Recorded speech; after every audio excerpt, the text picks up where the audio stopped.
Hi. She's very scared.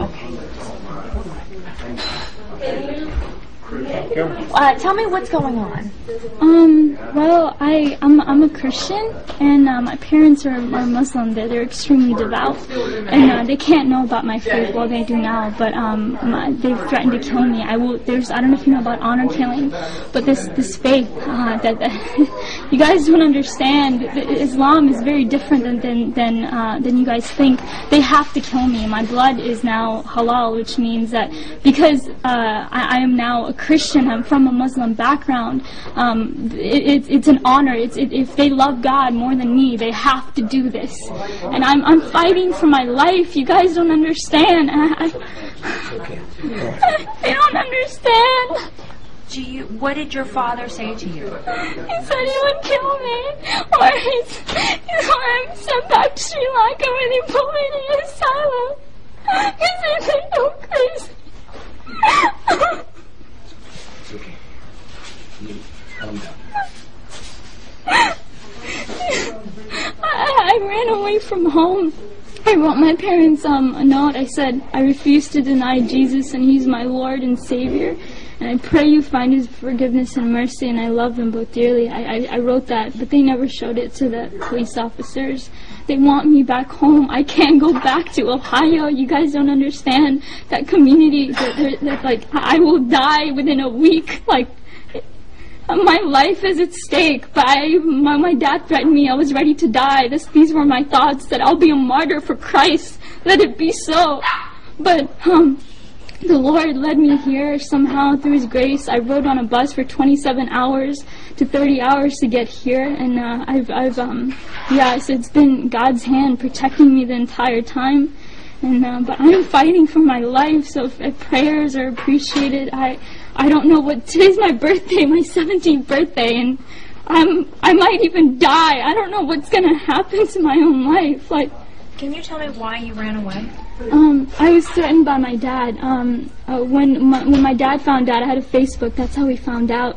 And phone calls from the Muslim community started coming in with emails, and he confronted me, and I had a laptop, and he took that laptop and he waved it in the air, and he was about to beat me with it.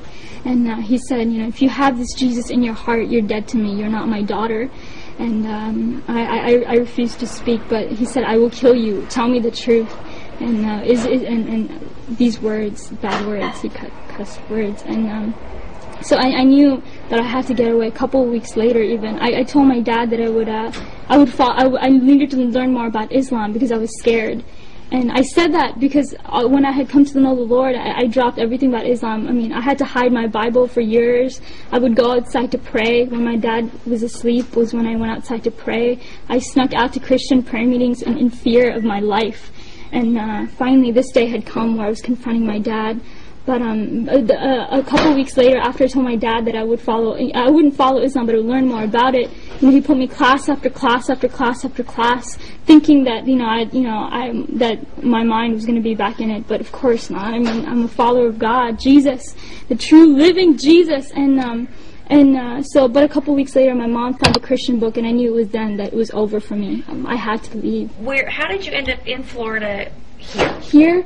What happened is that night I had to leave, so I left that Saturday night, was it? It was Saturday night in the morning. I left to go to a friend's house, and I asked her, I begged her to take me to church. I needed to get to church. I needed to pray. I needed to seek the Lord to know what to do.